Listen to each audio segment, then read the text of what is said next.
So everybody, welcome back to today's video. This is going to be a fun one. This is one I've been wanting to do. So this is going to be a little life after Xabi Alonso at Leverkusen. Obviously, Xabi Alonso did absolutely fantastic. Won Leverkusen their first ever league title on the DFB Pokal. Unfortunately, got knocked out in the round of 16 against Bayern. Kind of sucks a little bit, but it's going to be a little life after Xabi Alonso. Obviously, he's away to Real Madrid. Hope he does really, really well. Everybody likes Xabi Alonso. He just seems like a nice dude. Fantastic footballer as well. So if you do go over into Leverkusen, they have a 4-star reputation, 4-star training facilities, 3.5-star youth facilities, and 3.5-star youth recruitment. So we have a very, very good team. Some fantastic players here at the club. Obviously, the standout one is going to be Florian Wirtz. I mean, soon to be a Liverpool player, which hurts my soul a little bit as a Man United supporter. But look, it is what it is. Because if you go into their trophy cabinet, apart from this season that Xabi Alonso was taking over from, they haven't honestly won a lot. Obviously, like I said, Bundesliga just won DFB Pokal. Their last one was 1993. Apart from this season, they have won the Europa League. That was in 1988. Obviously, Xabi Alonso won his first season them to Europa League final where they got beat by, I think it was Atalanta, wasn't it? So unfortunately, they could have had another Europa League here. It would have been a fantastic season for Xabi Alonso. But look, the man did an absolutely fantastic job. So I want to take over the reins, try and do what Xabi Alonso did and do better. My goal, obviously, keep trying to win the league and just stop Bayern's reign of terror.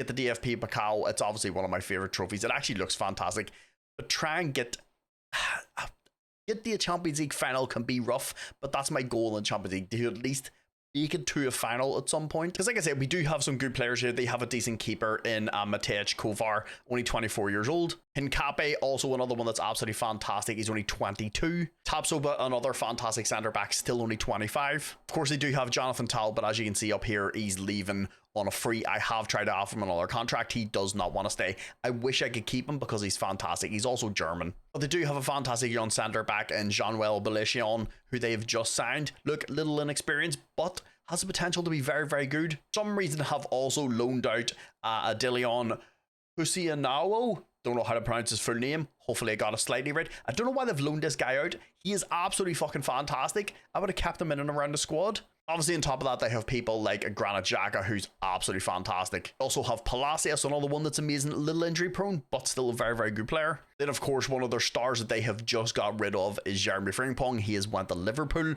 but in this database, it's not completely fully updated. So he's still here for the meantime. I have offered him another contract because he does have a 34.5 million release clause. So I've offered him a contract. I think his new release clause is going to be about 78 million.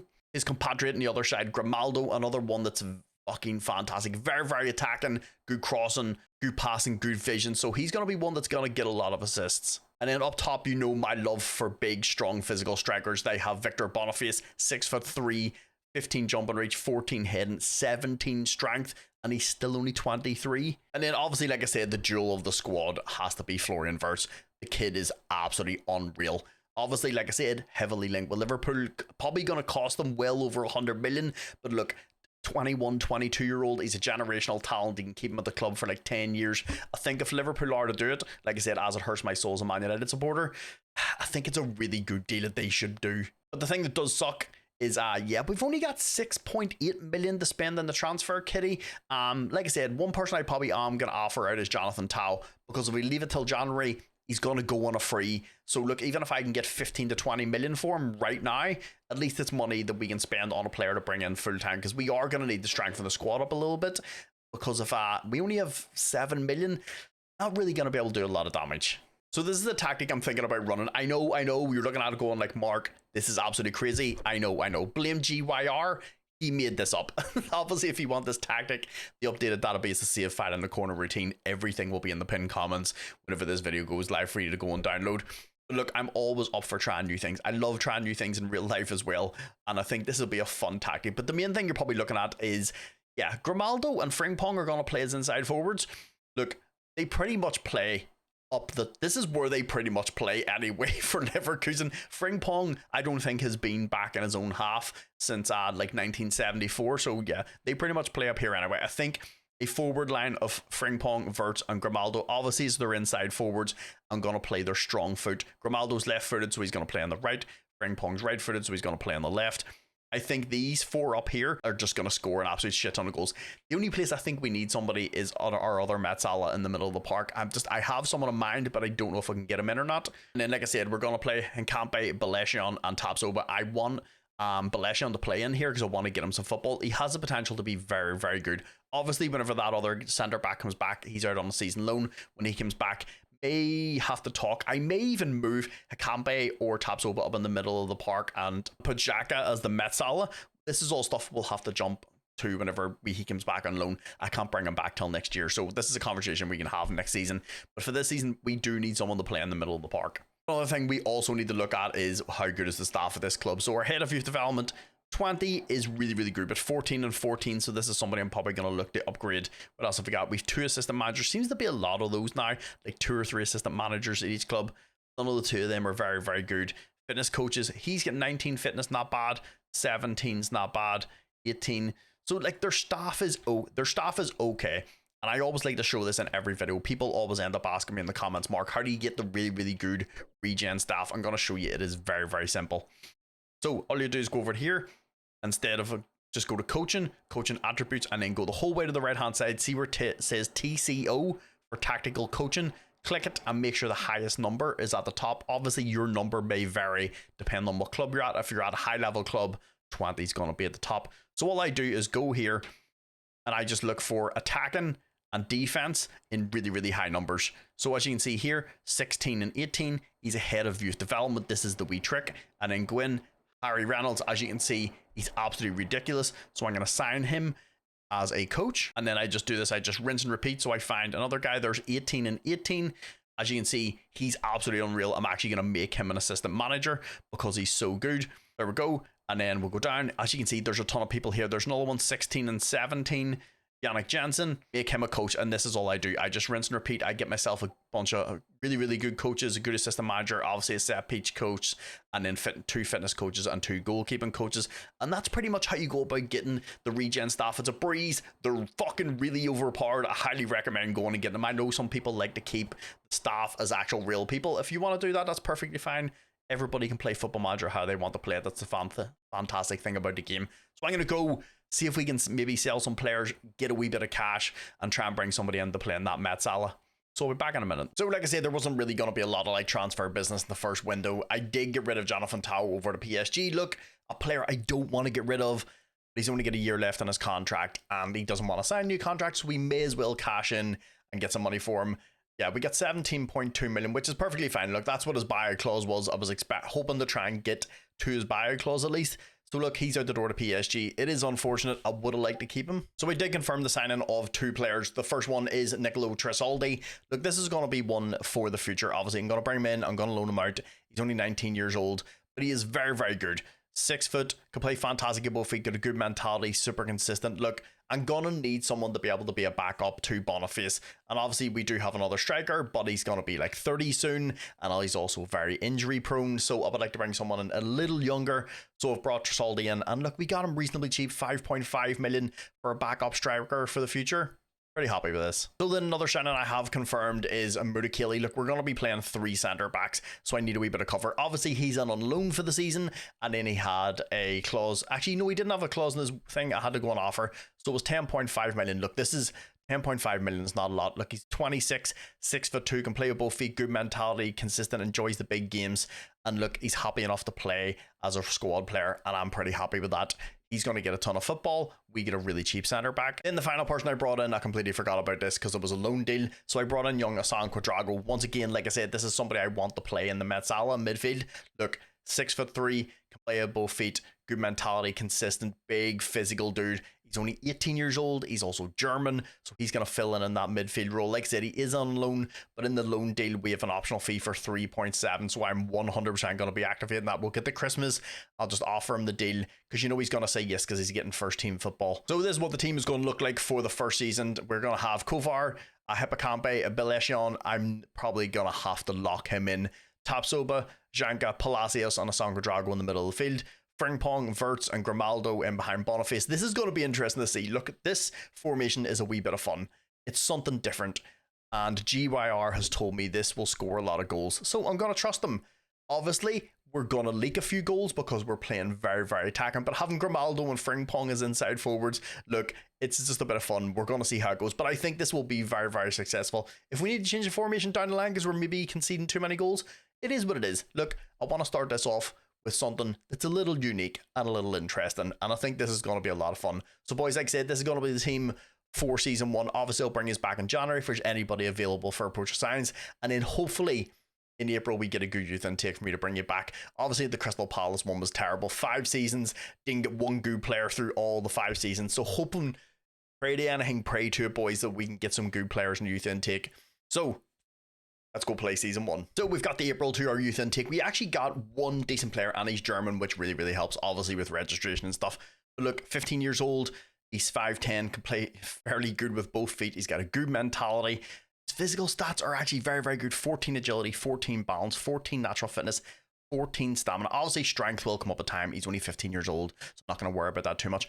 Good work rate of 14, flair of 14, determination of 13, passing's 14, 14 technique, 14 dribbling, and 12 first touch.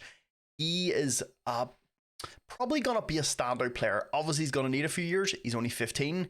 But I think we may have a bit of a baller in our hands, boys. So, boys, we're at the end of the season. We ended up actually losing one of our players in January. We have a few people going out the door. I have confirmed the signing of a few players as well.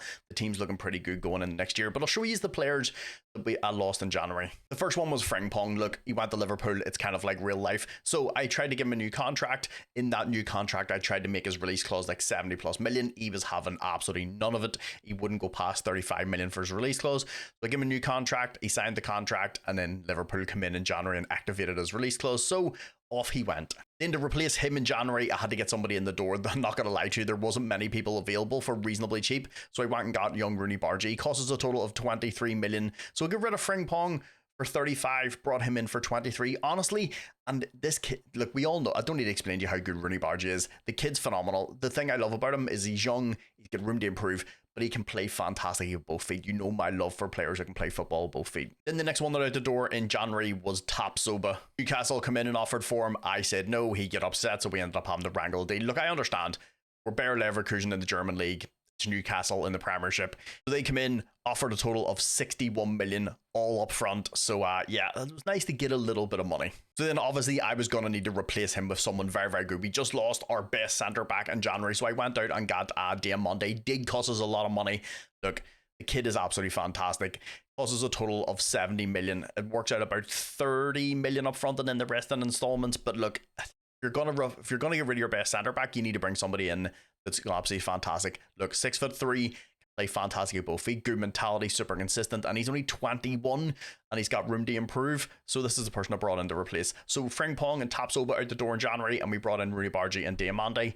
I would say it's a pretty good replacements. But like I said, with that being said, what I wanted to do for the first season was, look, try and compete for the title, do as well as we can in the cup, and obviously at some point I would like to try and make it to a Champions League final. That is my goal for the save. But obviously winning the league is like the most important thing, because I want to be the champions of this league. So we started things off in the league with a 2-each draw away to Bayern Munich. We then also had a 0-0 draw away to Dortmund. Then got another draw against Leipzig. Just after Christmas, we went and obliterated Bayern 4-1. And then in the final day of the season, we ended up getting a 3-0 win against Leipzig. This was very, very crucial in the season, because with those 2 wins against Bayern and Leipzig, they were the ones that actually made us win the league in the first season. As you can see, look, this went down to the wire. It was the last like 3 or 4 games decided who won the league between us and Leipzig.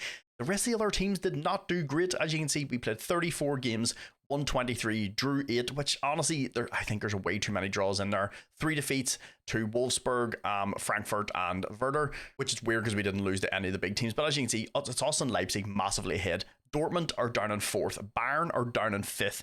So on top of us having what I would class as a pretty good season, the other sort of bigger teams in this league kind of just didn't perform really well. But the thing that makes me happy is big Wilfried Boniface ended up being the top goal scorer in the league. He's 2 ahead of Kane. As you can probably tell by the look on his face, I'm probably more excited than he is for this. We also have Diamande in there for average ratings. We have Grimaldo and Palacios both in there with 13 assists, which is absolutely fantastic. Xhaka is in there for yellow cards. And we have Lucas Hernandez in there for player of the matches. So all in all, the team performed very well. I'm not going to lie to you, I'm very, very happy that we won the league in the first season.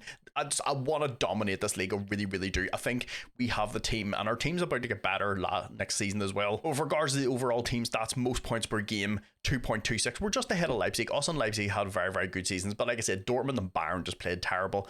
Most goals was us with 82, Leipzig with 72. Most shots for was us, and then fewer shots against Dortmund, and Leipzig actually had the way better defensive records. Most clean sheets, Dortmund were absolutely fantastic. They only had 20 clean sheets, or they had 20 clean sheets. We only had 11, but look, you've seen the tactic. We're playing very, very attacking. I don't expect us to have a lot of clean sheets, but I expect us to score a lot of goals. I would have liked to hit over 100, but look, this is the first season with the team, with a tactic, and obviously the team's changing as we go along. You guys can see that we did pretty well. Look, 32, and then Dortmund are in there with 18, so they're defensive. Obviously, they have a very, very good centre backs as well, which helps them as well, and they're not also playing as attacking as us. But boys, to get the league in the first year, I'm pretty happy with that. So let's go and see how we did in the cup. We started things off in the cup in the first round against SV Wiesbaden. We ended up beating them 5-2. In the second round, we ended up getting Frankfurt. We smashed them 4-0. But unfortunately, in the third round, this is where our fun ended up. We ended up getting fucking Bayern Munich in the third round of the cup, and they ended up beating us 3-1. So like, we got two good German teams basically by the time we got to the third round. So unfortunately, we're out of the cup this year. So that then takes us to the Champions League in Group A. We're still in the group phases for some reason. So we first started off against Fenerbahce. We drew with them 1 each, a game we should be winning. We then drew 0-0 away to Feyenoord. Had a very hard fought match against Barcelona at the new camp. They ended up beating us 3-2. And at the Bay Arena, we drew with them 2 each. So I would say all in all, 2 pretty good results against Barcelona. They win a nice 2-1 win away to Fenerbahce. Then in our final group match, we ended up smashing Feyenoord 5-2. So that meant in our group, we ended up finishing second behind Barcelona. Obviously, look, they ran away with it because we couldn't beat them. We drew with them and lost to them, so they were going to be finished first. But look, we qualified. That's all counts. Which then took us on to the round of 16 against Atalanta. We ended up beating them 5-3 at the Bay Arena. In the second leg, we drew 1 each away, so we ended up going through 6-4. Which then took us to the quarterfinals where we faced off against Liverpool. They started off the scoring through Darwin Núñez. 20 minutes later, they made it 2-0. In the 77th minute, they scored another goal to make it 3-0 on the night. Which meant in the second leg at the Bay Arena, we had our work cut out for us being 3-0 down, but we actually started off the scoring through young Rooney Bargy, an absolute screamer. They hit back through Mo Salah deflection. Terrier then made it 2-1. And in the 95th minute, we got one back through Diamande to win 3-1 on the night, but unfortunately, they went through 4-3.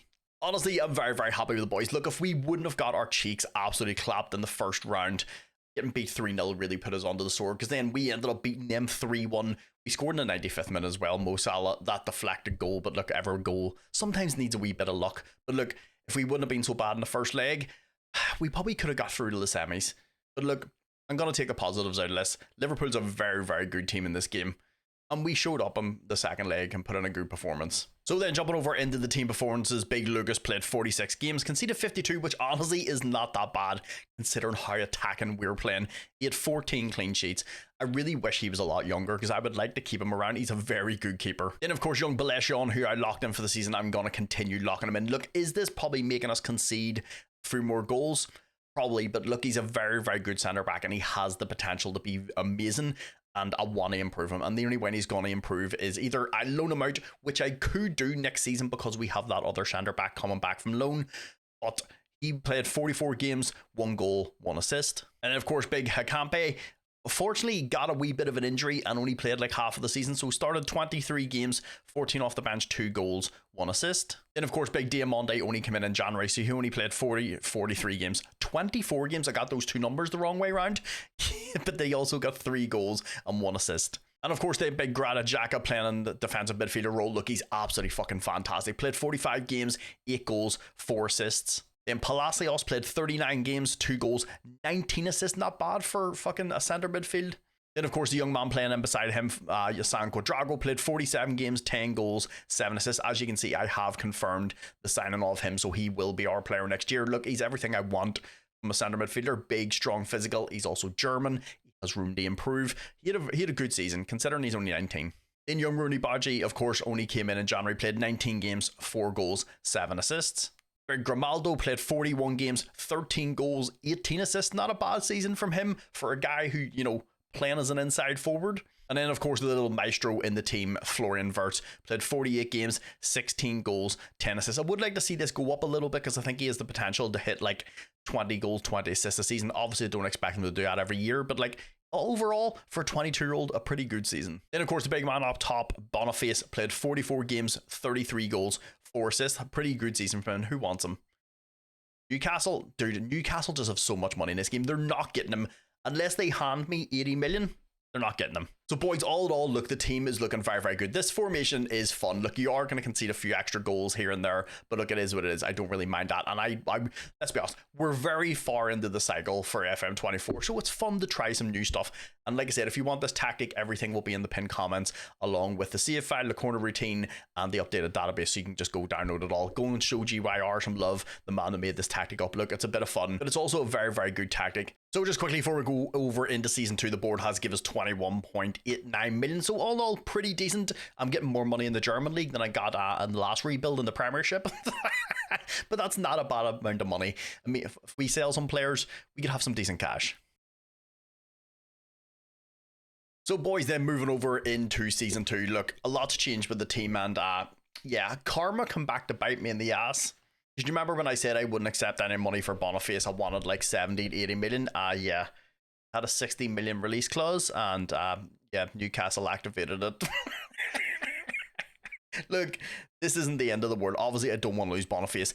He's absolutely perfect to play in the forward line. Big, strong, physical, scores a ton of goals. He's still only 24 years old. So like I said, they activated a 60 million release clause. Look, it's not the end of the world. We can replace him, but like I thought it was pretty funny. I also went and sold Xhaka to Real Madrid. This is one, look, Xhaka's going to be 33, and it's only a matter of time before we're going to have to replace him, and we're not going to get any money for him. So I went and sold him on. We got a total of 19.7 million, technically 20 million. That's not bad considering, look, we bought him for 12.7, sold him on. It is what it is. But look, I've brought some good players in to replace. On top of that, I also went and sold Alexi Garcia. This is one, look, he wants first team football. I can't guarantee it. I sold him on for a total of 7.7 million. On top of that, we also lost Grimaldo. This is one that I wasn't looking to get rid of, but Man City came knocking, and yeah, they paid a total of 38.5 million. Honestly, I wanted more, but he wasn't really worth much more. He's going to be 30 this year. Look, and we got a bit of money for him, but look, it's just his technical ability. I wanted to keep him in the team for a while just because of how good he is. But it's Man City. I also went and sold our second choice keeper, Maciej Kovar. Look, he wanted once again to be first choice keeper. I couldn't guarantee that, so we sold him on to Celtic for a total of 2.7 million. Look, not a ton of money, but look, he's not worth a lot. And like I said, the first person we did confirm the signing of was Hassan Quadrago. This is the money from last year. It was a total of 3.7 million. I think this is going to be probably one of our best signings because the kid's phenomenal. Like, we got him for 3.7 million, which is wild. So then, obviously, to replace us losing a striker, I have went and bought Nelson Viper. Look, I don't know if this is going to be our first choice striker. I just got him in the door. He was very, very cheap. He was upset. He's spaghetti at his club. He's German. I may get like a wee bit of an older striker and then loan him out. I just don't feel like he's ready right now to be our first choice striker. Look, you know my love for Nelson Viper. It's one of between him and Esposito, they're my two favorite strikers in the game. But I just feel like he's not ready yet to take us in the Champions League football and stuff. He's very inexperienced. He hasn't had a lot of football. So he's one I may loan back out. We got him for a total of 4.1 million. So I may go loan him out, get him a wee bit of football. We'll just have to see who's available in the market. Then to be our first choice goalkeeper, once again, he's a little inexperienced, I know, but Dennis Seaman is absolutely fantastic. Once again, he's 19, he's German, comes phenomenal in the game, and he paid a total of 8.5 million for him. So he's probably going to be first choice keeper. I'll probably go back and forth between him and our older keeper. Obviously, our older keeper is going to be 36 this year, so I needed to replace him at some point. So I may loan Seaman out. I'm not too sure yet what I'm going to do, but I would like him to be first choice. The only downside is he's young and inexperienced, and he may cost us a few goals, but the only way he's going to get better is if he's played. On top of that, I have also confirmed the signing of Noah Darvuch from Barcelona. Look, he was transfer listed, wanted to go to another club to get first team football. We paid a total of 10 million, which I think is an absolute steal because him and Hassan Quadrago are absolutely ridiculous with regards to like young German players. And like I said, I'm trying to keep as many German players in the team as I can. I'm actually surprised Barcelona don't play him, but with the midfield they've got, knowing the Frankie de Jong, Xavi and Pedri, it makes it a little difficult to get into their midfield. Of course, from last season's money, we did confirm the signing of Nordin Medikeli. He was here on loan. We paid a total, I think it was like 10 million, 10.5 million. Look, an absolute steal, really, really solid centre back. He's not going to be first choice, but he's going to get a lot of football. I have also went and confirmed the signing of Merlin Roll. This is going to be a lot of squad depth because, like I said, we're playing Champions League football, we're in the cup, we're fighting for the title. Look, we're going to play a lot of games. And that was one thing last year. We kind of maybe drew or lost a few games that we probably could have won if we just had a wee bit more squad depth. Look, 6'4", which is, you know, my love for big, strong, physical players. He can play with both feet. He's 23. He's German. Good mentality, consistent, enjoys the big games. We paid a total of 13.2 million for him. Obviously, we made like about 100 million. So I'm trying to bring in as many like young players as I can on like deals instead of just splashing like crazy money. Then the next one in the door was young Pafunda. Once again, he's going to play as he's basically going to be our Grimaldo replacement.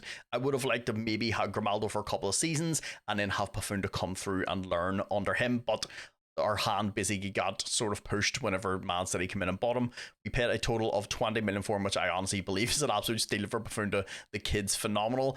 Like I said, I would have liked to have a couple of seasons, wait till he's like 21, 22 and then push him into the first team, but here we are. One of the big ones I did sign, this was from the money from last year, is going to be Felix Nemicha. Look, I want someone in the middle of the park. I don't want to have to play Darvuj and Asan Quadrago. They're both young, inexperienced. I wanted someone that got a wee bit more experience, played in the Bundesliga, played in Champions League football, and he's only 24 years old, and he's also German.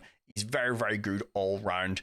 And we had to pay a total of 40 million for him, which I think, once again, is a really, really good price because he's a fantastic player. He's also 6'2", so he's going to add that physicality into the team. And another one we had to pay a decent amount of money for. This is going to be our Xhaka replacement, is going to be Angelo Stiller.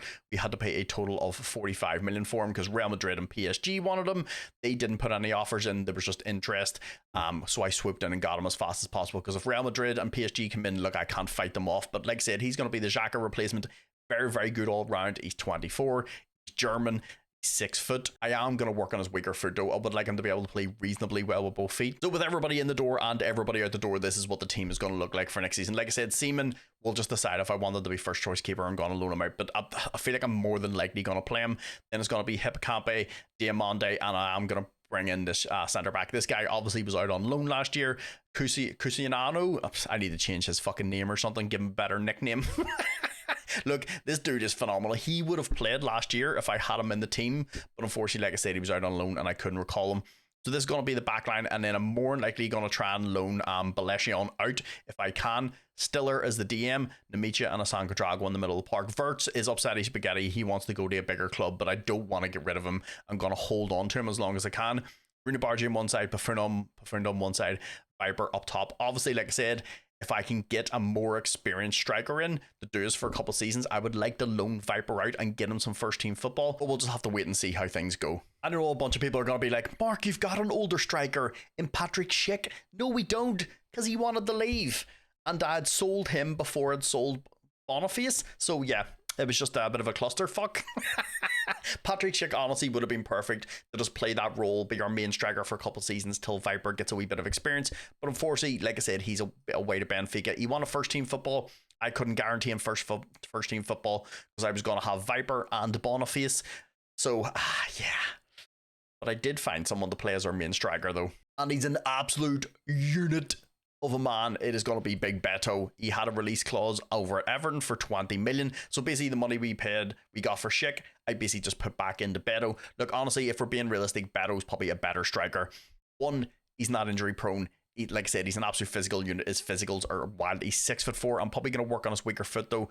But he's super consistent, enjoys the big games. He's really good in the air. You know my love for players that are really good in the air. So he's going to be our main striker. So this is what the team is going to look like for season 2. Obviously, like I said, Verts is a little upsetty spaghetti, so I'm going to hold on to Verts as long as I can, but it's only a matter of time before we probably lose him because he wants to go and play with a better squad. So like I said, the only thing that's going to change is Big Beto is going to play up top, but this is going to be the team for season 2. Obviously, I'll bring us back in January if there's anybody good for approach signs, and then hopefully we get a good youth intake in April, and I'll bring you back then. But boys, let's go play season 2. So we've got the January. There is a few people on the approach sign that I am interested in signing them. One of them is young Pablo Torre from Barcelona. I've already agreed to deal with him. Him and Lamine Yamal were both available for approach sign. I obviously went in for him. I give Yamal a crazy contract, but unfortunately he went to Bayern. But we did go Pablo Torre. So that's one person we did get on a free. Yeah, we may have lost somebody in our team that's somebody I don't really want to lose. And that person was Florian Wirtz over to Real Madrid. This was more of he came to me, said he was going to explore his options whenever his contract ran out. Obviously, he didn't want to sign a new contract because he wanted to go to a stronger squad. So instead of losing him on a free, I decided to basically just cash him whenever I had the chance. So we basically sold him on the Real Madrid. Unfortunately, we didn't get a ton of cash. We only get 55 million because obviously the computer knows that there's not long left on their contract, so they don't give you a ton of cash. We were getting 85 million for Liverpool, but then he rejected the contract, and the only person to come in for him was Real Madrid. So unfortunately, we didn't get a ton of money for Florian Wirtz, but 55 million is better than losing them for nothing. And the crazy part is we went and sold Martin Terrier. Yeah, we get 40 million for him and 55 million for Wirtz. This game makes absolutely no sense. It really does. But in total, that's what, like nearly 100 million for two players. Then obviously I was going to need a very, very good player to replace Florian Wirtz. I brought in João Neves. This is only on a season loan. I did try to buy him, but they want like crazy money for him. But I need somebody in the team right now who's very, very skilled and can take the place of Wirtz. Obviously, he's not as good as Florian Wirtz. He's a wee bit more sort of well-rounded, where Wirtz is more technical and a wee bit more gifted on the ball. But like I said, I don't want to go out and just spend stupid money on a player then because it's January and we're going to get our pants pulled down for the price. So he's in on loan till the end of the season. So boys, we are at the end of season 2. Obviously, the youth intake wasn't that great if I'm here already. But look, my thing for this is just, look, we got to keep pushing Bayern. I don't have to win the league every single year. I just want to keep pushing Bayern, being competitive. Same thing in the Champions League. The further we can get in the Champions League, the more money we can get. I still have 113 million left over from the transfer budget. I didn't feel like there was anybody. There's nowhere on the team I'm like, I want to go and spend 100 million. I'm pretty happy with the team. I think the team, yes, has a few young players that need a little bit of time to get some experience, but you know how I do this. I'd like to give the young players a try. But let's go see how we did in the league. We started things off with a fantastic 2-0 win over Bayern. Bayern, unfortunately, in the next match went and got the revenge, beating us 2-1. In the next match right after that, Leipzig ended up beating us 2-1. Then we had a very hard-fought win over Dortmund, beating them 3-2, which meant in Season 2, unfortunately, we did come second. Look, second is still absolutely fantastic. Like I said, my whole goal for this is just to keep pushing Bayern. We're only 3 points behind. Obviously, us losing the Bayern probably more than likely costs us the league. We do have a better goal difference. As you can see, we played 34 games, 23 wins, 7 draws. I would like to get some of these draws down, but look, it is what it is. We lost 4 games, Leipzig, Bayern, and we basically lost the Leipzig twice. The Hertha game, if we wouldn't have lost the Hertha game 3-2, we probably could have won the league. But look, I don't expect us to win the league every single year. We played absolutely fantastic with nobody in the goals, because obviously we had to change the team around a little bit. Average ratings, Florian Wirtz is in there, even though we left us. Rooney Bargy is in there and Bafunda is in there, which is absolutely fantastic. It means our left inside forward and our right inside forward are getting us a ton of assists. We do have 2 people in there for yellow cards. Kusianou, I don't know how the fuck to pronounce his name, Hakambe, and then Dennis Seaman is in there for clean sheets. So we are top of the clean sheets. It'd be interesting to see how many goals we scored. And then we don't have anybody in the player of the matches. But if we go up to the team overall stats, most points per game, we're right in there behind Bayern, which is exactly where I want us to be. Most goals, we actually scored the most goals. Bayern is 10 behind us. Most shots for is us by nearly 90. And then few shots against. We are down there in 5th, which is good to see. Most clean sheets, we had 17. Dortmund right in behind her. Dortmund always seem to have a good defense in this. They do have some good players. And then fewest conceded. Bayern had the best with 24. We're right in there with 31. I'm pretty happy. So we scored the most goals, had the second best defense. Look, I'm pretty happy with that. The main thing for us, like I said, every year is just keep getting into Champions League football. That's what we need to do. Look, it doesn't matter if I finish 2nd or 4th. Yes, 2 on the board looks better than 4, but as long as we're getting Champions League football, to me, that's all that really cares. Obviously, I'd like to win the league every year if we could, but it's not as feasible every year. But that's enough messed about with the league. How did we do in the cup? So we did not start off strong in the cup in the first round against Dynamo Dresden. It was 4 each, and we had to take them the whole way to penalties. We then got Leipzig in the next round. We smashed them 5-2. In the third round, we got Dusseldorf. We beat them 3-1. Then that took us to the quarterfinals. We first faced off against Nuremberg. We smashed them 6-1. In the semifinals, we faced off against Schalke. We beat them 3-1, which takes us to the final, boys. We faced off against Gladbach. We actually started off with scoring through the big man Viper, because let's be honest, who else is going to score? Then it took us the whole way to the 85th minute for Hoffman to go 2-0 up to take the cup home to us. Which means, boys, we won the cup, which means we have the league in the bag and we have the cup in the bag. The only thing we really need to win right now is obviously the Champions League. It's easier said than done though, but let's go see how we did in that. I'm really happy that we won the cup. So we start things off in the Champions League phase against that team I don't know how to pronounce, and I'm not even going to try. We beat them 4-0. In our next match, we faced off against Man City. They beat us 2-1, but honestly, look, a good performance against a very, very good team. Then unfortunately, in the next match, we could beat 1-0 by Atletico Madrid. Honestly, a team I think we should be putting in a better performance against. We did bounce back against Galatasaray. We beat them 3-0. We drew 1 each with Barcelona. Then also smashed Man United 4-0. We missed a penalty in this game, so it could have been 5. Then beat PSV 3-2. And also got a nice win away to Nice. Beto got himself a hat-trick to win 4-2. And that was our final league phase match, where we ended up finishing fucking 6th. I'm very, very... Look, you know why I'm always very optimistic about things. As long as we qualify, I don't care. Obviously, I would like to stay in the green and go straight to the round of 16. But look, I don't care where we qualify as long as we keep going through the next round. But the fact that we finished 6th, I'll take that. We're ahead of Barcelona, which then took us to the round of 16 straight away, where we played Juventus. We beat them 2-1 at their ground. We took them back to the Bay Arena and absolutely obliterated them 4-1 to go through 6-2 in aggregate to the quarterfinals, where we faced off against Real Madrid. We went 1-0 up through Viper. 3 minutes later, then we made it 2 through young Rooney Bargy. But of course, in Real Madrid fashion, they always come back. And yeah, Florian Wirtz come back to haunt us, getting them a goal back. Just before halftime, Wirtz put Mbappe through. We were never catching him for it to finish 2 each on the night. So going into the second leg in the Bernabeu, things were looking pretty good. We were 2 each with them, but Jude Bellingham showed why they're the best team in the world. 8 minutes later, he added a second. Honestly, just bad defending from us. And in the 90th minute, they got a third to make it 3-0 in the night to go out 5-2. I don't know what Seaman was doing. Look, this is unfortunate because we put in such a good performance in the first match. Of course, Florian Wirtz coming back to haunt us. Look, when they've got Jude Bellingham, Wirtz, Vinicius Jr., Rodri, Mbappe, like it's going to be hard to beat Real Madrid. Like, there's no ifs or buts. They just have a better team than us, and that's okay. They also have Camavinga and Touche Mane. You know what I mean? So their team's not bad. We put in a good performance in the first match. Unfortunately, just fell apart in the second match. And look, it's no disrespect to get beat 5-2 by Real Madrid in aggregate. It means 2 years in a row, we've made it to the quarterfinals. I would like to get to a final at some point before we finish this. But we did also have a Super Cup match against Wolfsburg. We started off the scoring through young Sang Cuadrado. I don't know why I forgot his name there. Palacios from the spot made it 2-0. Pafunda then made a 3 in the 54th minute for us to take the Super Cup home, boys. Look, this was a nice little cherry on top of the end of the season. Obviously, we played the Super Cup first. But look, came second in the league, guaranteed Champions League football, won the Super Cup, won the DFB Pokal, and we ended up making it to the quarterfinals of Champions League. I'm very happy. If you look at that as a manager, that's a very, very good season for us. But then jumping over into the player performances, Dennis Seaman played 53 games, conceded 54, but he had 22 clean sheets. And then Big Cassiano played 39 games, 10 off the bench, 2 goals, 4 assists.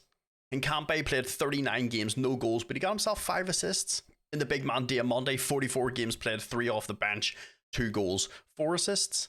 Young Striller, unfortunately, only played 18 games. He ended up getting a really, really bad injury. As you can see, he's still not even back yet. If you go to injuries, you get a damaged cruciate ligament. I don't know if it's something to do with this updated database. The last couple of rebuilds that we have done, I have got a horrendous amount of like long-term injuries. I don't know if I'm just getting really, really bad luck, but like every season, we seem to be getting somebody hurt for like a long-term injury. So Striller pretty much missed most of the season, which is unfortunate. That's why I ended up having to obviously bring in João Neves. Then young João Neves played 19 games, 2 goals, 2 assists. But like I said, I ended up dropping him back into the DM role because Striller ended up getting hurt. He was meant to be the Florian Wirtz replacement, but just Striller getting injured, I had to drop him back into DM. As you can see, Nemecha only played 27 games. He ended up getting an injury as well, so he didn't play most of the season. He had 13 off the bench, 5 goals, 5 assists. Big Sang Cuadrado played 38 games, 13 off the bench, 15 goals, 15 goals and 10 assists. In my brain, I just couldn't read that. So that's 25 goal involvements in 38 games. He's very, very good. I just love that he's so big and physical, dude. He just bashes people out of the way. Young Rooney Bargy then played 52 games, 18 goals, 18 assists, so a good season for him. Pafunda on the other side played 50 games, 14 goals, 16 assists.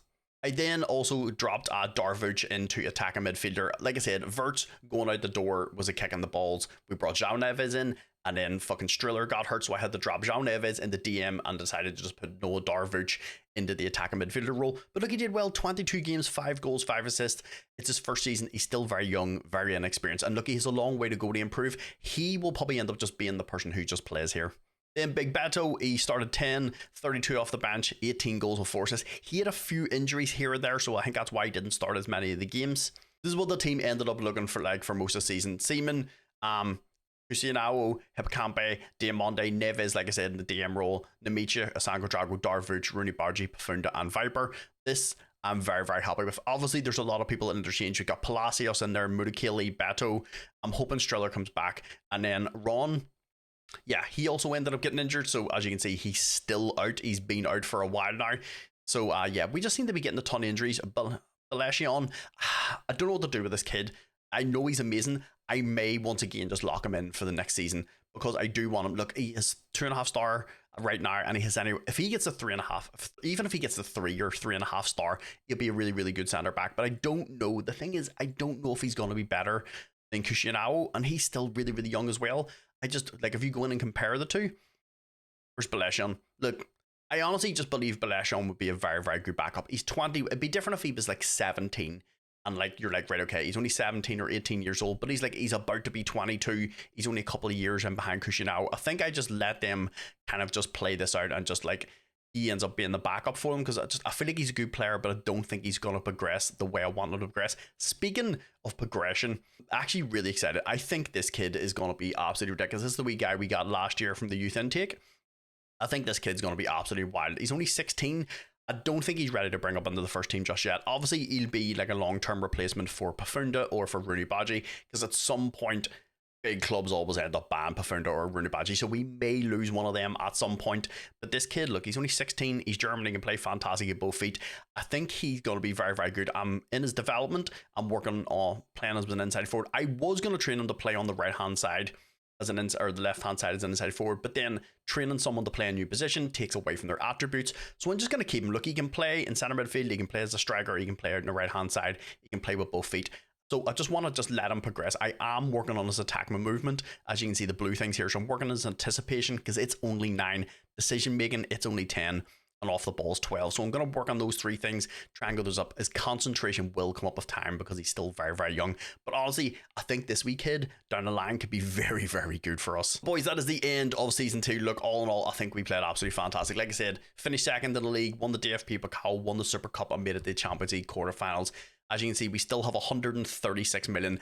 I haven't spent a lot of the money. Obviously, we've basically brought in a lot of money selling players for good cash. The Florian Wirtz one, wish we got way more for Wirtz, but like I said, he only had 6 months left on his contract. I didn't want to risk ended up fucking losing him for nothing. We only got, what, 55 million, but 55 million is better than nothing. So boys, let's go jump into season 3. So boys, going over into season 3, we had a few players leave. The good thing is it was nobody that we couldn't replace, which is a good thing. So yeah, I'll show you the first person that left. And the first one was Hincampe. He went to Newcastle because, you know, Newcastle just like to buy everybody apparently in FM. So he went for a total of 16 million. This was his release clause. Unfortunately, I could not get this out of his contract. He always wanted to have a release clause, and 16 million was the one. Look, it's not bad. I didn't want to get rid of him because he's 24 years old. He's 6 foot. He's very, very good all around. He's also quick. But when the Premiership comes knocking, can't really do much, but at least we got 60 million for him. Oh, but don't worry, Newcastle didn't stop there. They went and bought Beto from us as well. But we did make a wee bit of money. He's one I didn't want to sell. Look, he's very, very good. You know my love for big physical strikers. So the fact that he's 6'4" and an absolute unit. Look, we paid 20 million for him. We got 30 million up front, working his way up to 41 million. So we basically doubled the money that we paid for Beto. So look, he went out the door. It is unfortunate, but look, we made a huge profit on it. So between the money for him and the money for Hincampe, that was what, like 100 million we made. We then on top of that sold Nathan Tella. He wanted to get first team football, couldn't guarantee it. Sold him on for 8.75 million over to Torino. So then the next one we sold was Adila. Look, he once again wanted first team football. I couldn't guarantee it. We sold him on to some team in Saudi Arabia for 6.2 million, working its way up to 8.2. So like I said, we made over like, I think it was like about 108 million and around there. So the first person we brought in the door obviously was Pablo Torre. This was confirmed last year from our approach of science. Look, Pablo Torre is a very, very good footballer, and it's, look, more than likely going to play as like a squad player type player, but he can play in a lot of positions. He can play with both feet. He's still very, very young at 23, and we got him for nothing. I did also bring in another keeper, which is a Dian to Ramage. This was one that cost us, I think it was like, yeah, 1.8 million. He's obviously going to be a backup keeper. The Seaman, look, we need to have a couple of keepers just in case, touch wood, Seaman ever gets injured or suspended or something. I want to have someone who's reasonably decent, but is happy enough to play as like a fringe player or like a backup keeper. And I also brought in another midfielder. Like I said, I'm trying to bring in as many German players as I can. This one, once again, I brought in Umit Tuhumuchi. honestly sounds more Japanese when I say it. Look, this is for squad depth. Costs a total of 6.5 million. I just went to the transfer list, who was German, who was available, and look, like I said, they're gonna be there for squad depth. He's there as an exciting young player. He's only 21. He's German. He can play with both feet, and like I said, he adds squad depth because we're playing in the league, in the cup, and in the Champions League. We're gonna play a lot of games. So between suspensions and injuries and stuff, we need players that can fill in positions. On top of that, I also went and brought in Bella Kotchap. Look, he was available for reasonably cheap. He's German once again, 24 years old, 6'3", big physical dude, can play with both feet. He is a little injury prone, but that's why he's going to be as like a squad player. He wouldn't be able to start if he was playing all the time. He would end up getting injured for it. It costs us a total of 9.5 million, which I think is an absolute steal for him. Then another one I brought in once again to play as a squad player. As you can see, squad player in his prime years is Morgan Gibbs-White. He was on the transfer list for a total of 9.7 million. So once again, we need people for the squad depth. So I brought him in, and he can play in a lot of positions, and he can play with both feet. So with Campe going to Newcastle, couldn't spit his name out there for a second, I actually went and got Gonzalo Inacio. So we have Inacio and Diamande as our two sort of like ball-playing defenders. Look, he had a release clause of 40 million. I just went and activated. So basically, we got rid of Hincampe for 60, brought Inacio in for 40, and we made 20 million pound in profit. And he's a very, very good defender. He's 6'2", 17 jumping reach, but he can also carry the ball out of defense. Like I said, him and Diamande are going to be our two ball-playing defenders. But the big one is I brought in Benjamin Sesko. Look, I usually don't spend a ton of money on strikers, but with Beto going out the door, we got, what, like 40 million for him. I went and spent a wee bit of money on Sesko. He was on the transfer list, wanted to leave to go to a better club. Look, he's everything you need in a striker. Has a good mentality, enjoys the big games, consistent, can play reasonably well both feet. He's 6'4". His physical stats are absolutely insane. His mental stats are good. He's just good at everything. It costs us 84 million though. So technically, look, we spent 84 million on him minus 41. So that's like what, 43. I would say spending 43 million on Benjamin Sesko, I think it's an absolute fucking steal. And like I said, we need someone up there. Viper is obviously going to be a backup to him. Look, Viper's fantastic, but like I need someone to help us try and win the Champions League, and we need a world-class type striker, and Sesko's that. So going into season 3, this is what the team is going to look like. The starting team: Seaman, Cosino, I don't know why his name always fucks me up. He's going to be our sort of more sort of like reserved. He's going to play as the stopper. He's just going to get in there, get stuck in. Anashi and Diamande are going to be the ball playing defenders. Stiller hopefully can stay fit. Look, he got that injury that kept him out for like pretty much the whole season. Nemecha and Asan Quadrago in there. Darfuch, I am going to start and try and give some football this season. Pafunda on one side, Rooney Barge on the other side, and Sesko up top. Loads of people were all over Pafunda. Said Spurs was going to offer like 79 million. They came in with an offer for 31. I rejected it. He didn't say anything. I want to try and keep Pafunda and Rooney Badgie for as long as I can, unless we get like ridiculous money for them. But boys, this is the team going into season 3. I couldn't remember if it was 2 or 3 there for a second. Obviously, I'll bring us back in January if there's anybody for approach of signs. And then youth intake wise in April, if it's decent, I'll bring us back. Look, we've got that one kid who could be fantastic. Obviously, like I said, he still needs a couple of seasons because he's only just turned 16. But he could be very, very good. But boys, let's go play season 3. So boys, we're at the end of season 3. So I'm very interested to see how the team did. Also, big Sesko up top. Look, I felt like, you know how, look, I'm a stingy bastard when it comes to Football Manager, right? I like to spend money on young wonder kids instead of splashing like 80 to 100 million on players. But sometimes you just need to go and spend a wee bit of cash. And like I said, we made a ton of cash. So I felt like just bringing Sesko in just to have that sort of like really good target striker up top just felt like the right move. Let's jump over, see how we did in the league this year. So we started things off against Leipzig with a fantastic 4-1 win. Unfortunately, we just couldn't put Dortmund away and we ended up being 2 each. But we did get the upper hand over Bayern Munich, ended up beating them 4-2 in the first match. The second time we played Dortmund, we ended up smashing them 4-1. Then the next match against Leipzig was an absolute banger. It was 3 each. Unfortunately, we couldn't do the double over Bayern Munich. We ended up drawing 2 each at their ground. But with all those results in the bag, we did it, boys. Look, to get it already in the bag in the first season was absolutely fantastic. I honestly believed it would have took us a couple of seasons to just get a wee bit of momentum, get the team going right. So the fact that we've won it 2 years out of 3 is absolutely fantastic. But like us and Bayern, it was very, very close. As you can see, 34 games played, 26 wins, we had 6 draws. We only lost twice all year to Cologne and Bertha, which is absolutely wild. We had 68 goal difference, 84 points. Bayern are on 83. The closest team to us was Dortmund on 70. So we were 13 points ahead of the next team. So it just shows you how close it was at the top. Big Benjamin Sesko absolutely smashed it. 29 league goals, which means he probably more likely had a very, very good season. Sesko is also in there for the average ratings. Pafunda and Raul are both in there for assists with 13 and 11. And the next person is Big Sesko in there for player of the matches. If we go up to the team overall stats, most points per game was us. Honestly, us and Bayern were very, very close on everything. We did score over 100 goals. We were a good 21 goals ahead of Bayern, so like we did very, very well scoring. Obviously, like I said, bringing in Sesko was a huge part of that, because I felt like last year whenever we lost Florian Wirtz, we just lost a wee bit of firepower. Obviously Florian Wirtz is a world-class player. Sesko is a world-class striker in this game. Like, he develops very, very well, so like I think we just missed Wirtz a wee bit just to tip us over the edge and doing very, very well. Most shots for, we were ahead by 200. Few shots against, we were right in there. It was actually pretty close. Dortmund were pretty close in there. So was FC Köln did very, very well. Most clean sheets, Bayern, us, we had 11, and then Fuse conceded 33. I'll take that. Look, with how attacking we're playing, only conceding 33 goals and scoring 101, yeah, I'll take that. But boys, it is so nice to get the league in the bag again. So this is what I like. I love competition. It's why I love the Premiership, because you're not guaranteed to win the league every year. You just want, like, you win, maybe somebody else wins, you win, somebody else wins. You want that competition. If you just steamroll every year, I find it a little bit boring.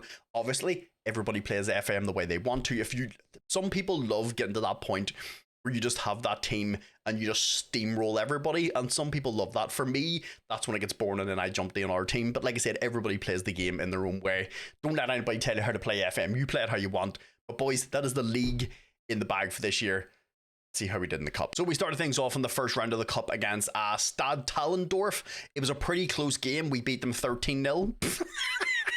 Pafunda got, how many did Pafunda get? 4. Sesko got a hat trick, and you know things are bad when you're defensive midfielder. It's scoring a ton of goals, but like 13-0 is absolutely wild. Then we moved on to the second round of the cup. And honestly, boys, I'm not gonna lie to you, I'm not even gonna fucking try and pronounce that.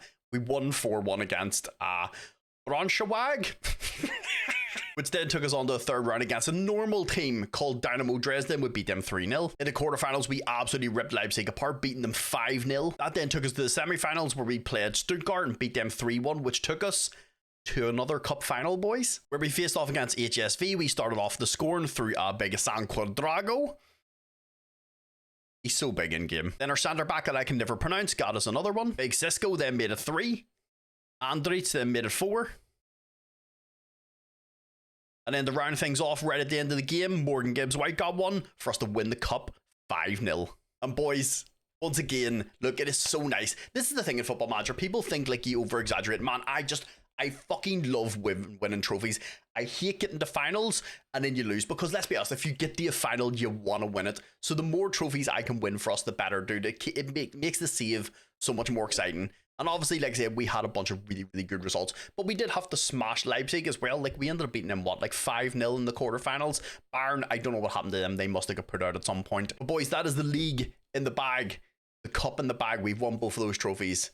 How did we do in the Champions League? So we started things off in the Champions League phase against Dynamo. We ended up beating them 5-0. Big Sesko got 4. Then we ended up getting beat 4-3 by Juventus. They do have a very, very good team. We somehow ended up then getting smashed by Benfica 3-1. We did bounce back against Real Sociedad, beating them 3-2. Then clapped the cheeks off AC Milan, beating them 3-0. Then also got a fantastic win over Arsenal, beating them 2-1. I'm not going to lie, they have one of my favourite players. I did try to sign Milinkovic-Savic. Look, if anybody knows any of my saves, I love Milinkovic-Savic in this game. I think he's absolutely fantastic. He's everything you need from attacking midfielder. He's also got 20 natural fitness and 17 stamina. He's amazing with both feet, and he can play for like another like 3 or 4 seasons, and you get him on a free.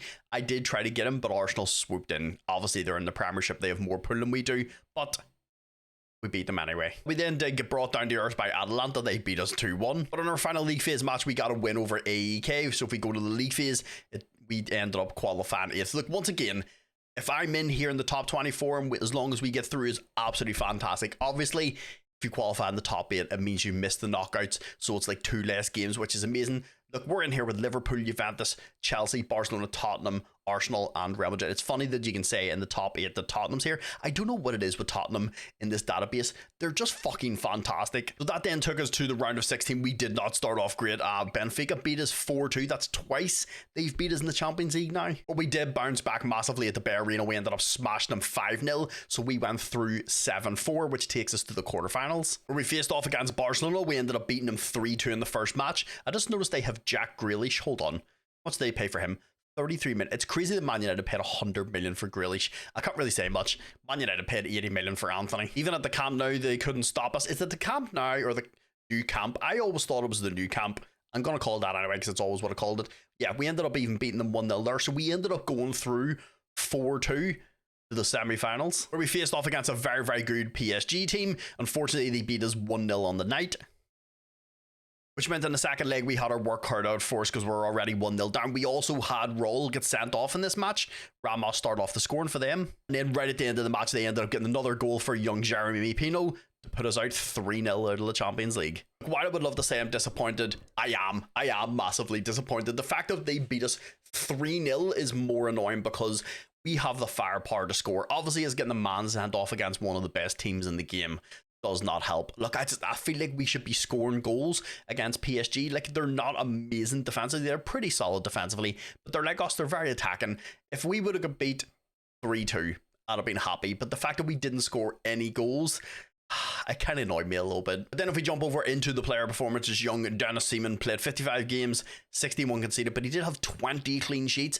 And look, he's still got a long way to go to improve here, and he's looking very good. Then Cassiano, I honestly still don't know how the fuck to pronounce his name. He played 41 games, 1 goal and 4 assists. Big Ignacio played 50 games, 1 goal, 1 assist. And then of course Big Diamande played 40 games, 4 goals, 4 assists. Stiller didn't get any injuries this season, which is absolutely fantastic. He played 44 games, 2 goals, 15 assists from defensive midfield. Then Big Raul, the assistant manager, seemed to have favoured him over Namicha, which is kind of strange. Honestly, they're both very, very good, so I would expect both of them to kind of, what's he upset about?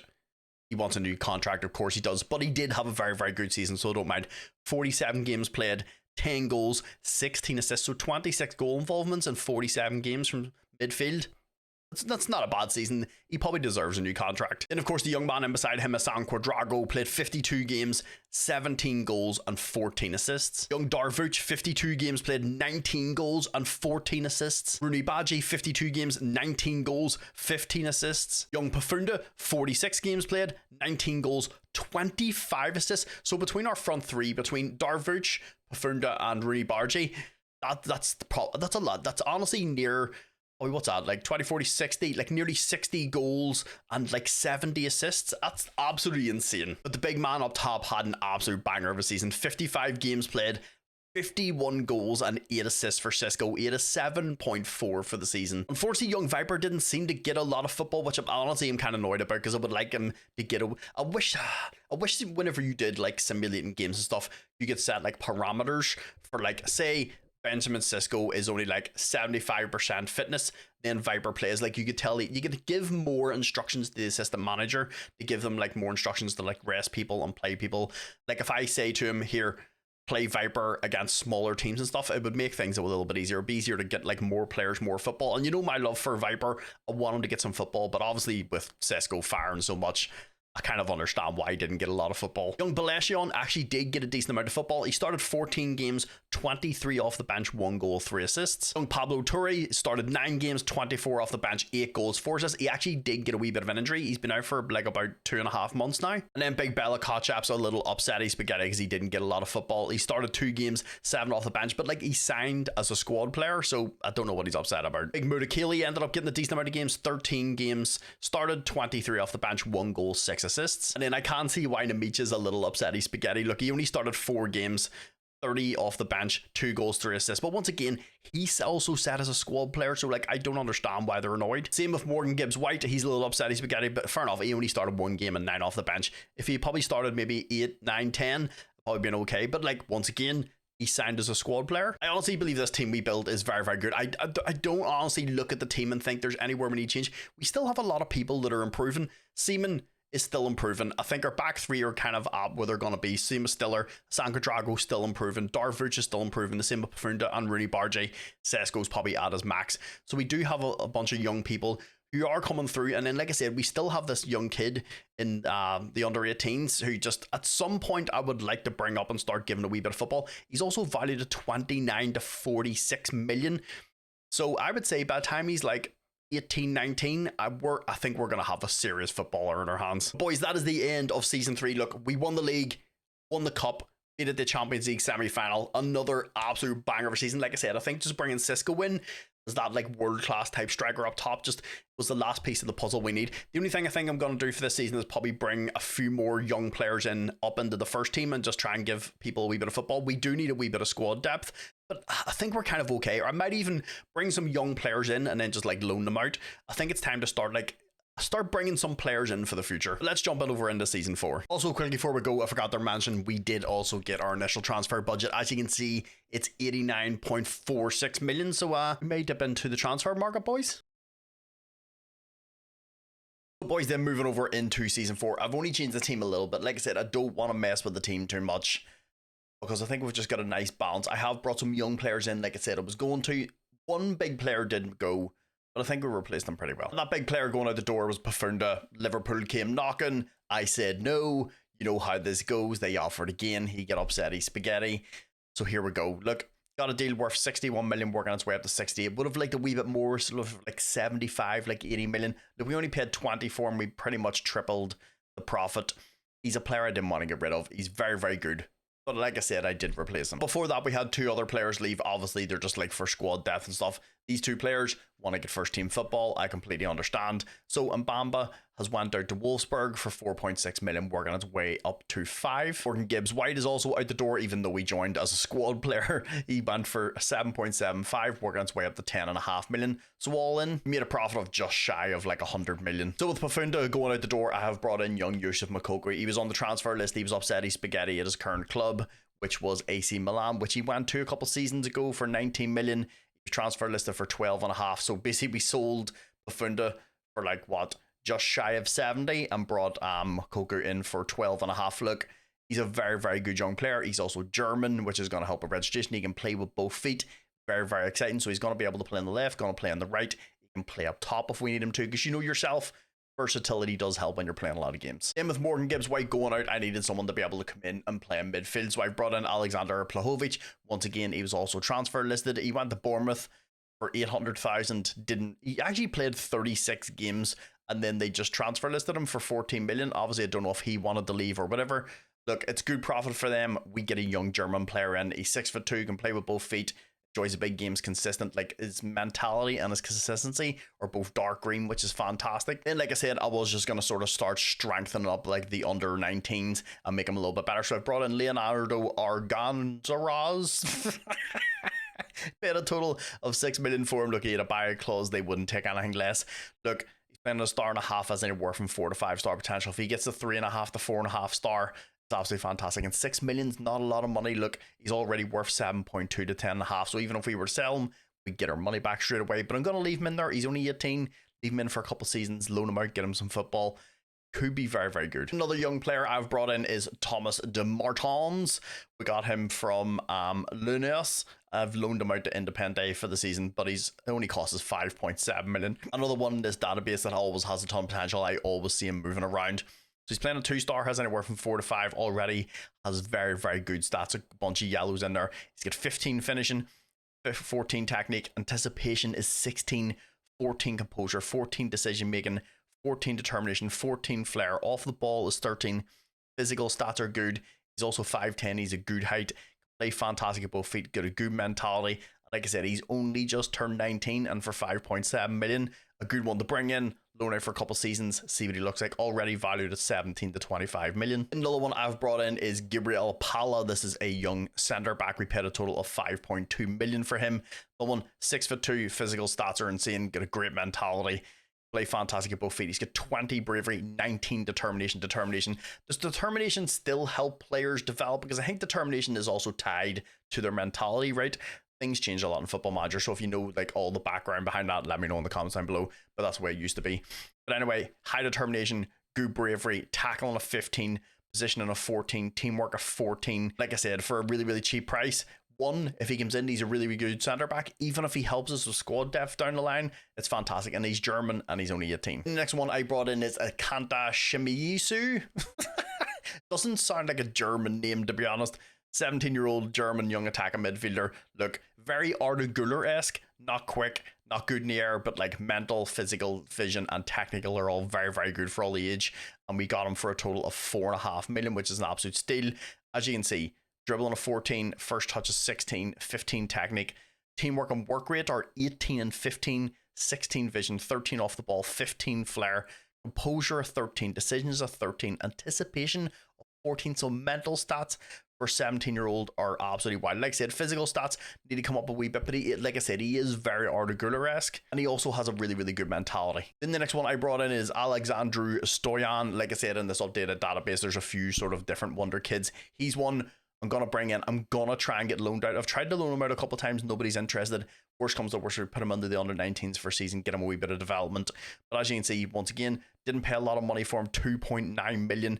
He's already looks very good. 13 dribbling, 14 finishing, 16 first touch, 16 passing, 16 technique. Mental stats are good, physical stats are good, can play with both feet. He's got a good mentality, has good potential. And like I said, for like just over 2 million, an absolute steal. And I brought in this little guy, Marco Bubolo. I think that's how you pronounce his name. Look, he's already valued at 72 to 86 million. We did have to pay a lot of cash for him because he had a buyer clause for Barcelona, which was kind of difficult to get him away from. But he's going to be probably our long-term replacement for Stiller to play in that defensive midfielder role. Has a really, really good mentality, can play fantastic at both feet. 15 agility, 17 balance, 14 natural fitness, 15 stamina. Already get 13 strength.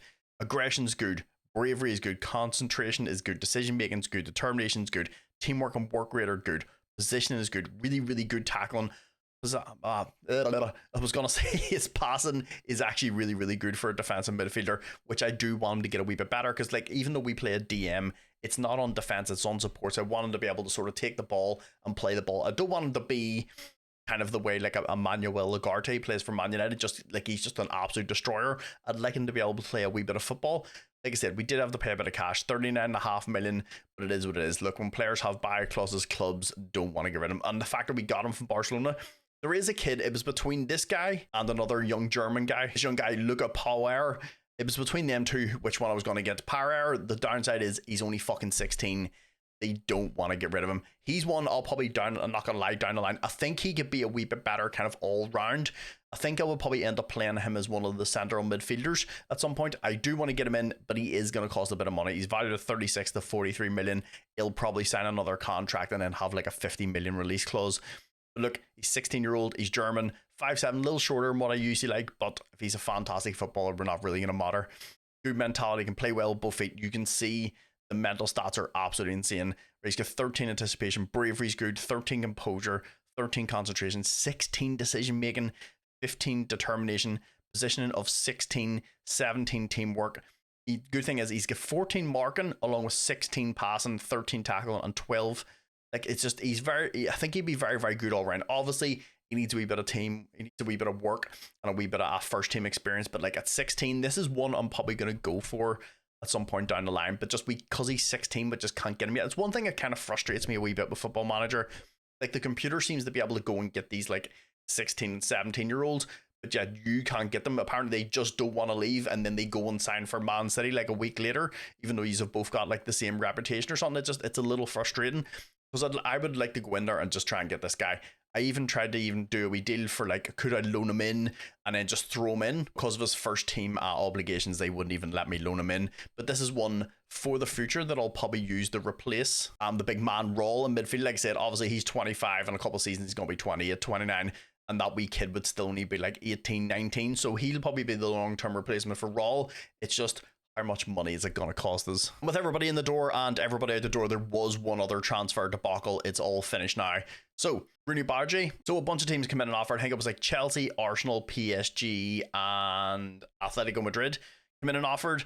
I said no. He got upset. We went through the whole debacle again. So basically, we did a good deal. Worked its way from 52 million up to like 68 million and around there, which I thought honestly was a really good deal. So I went in, let all the transfers go through.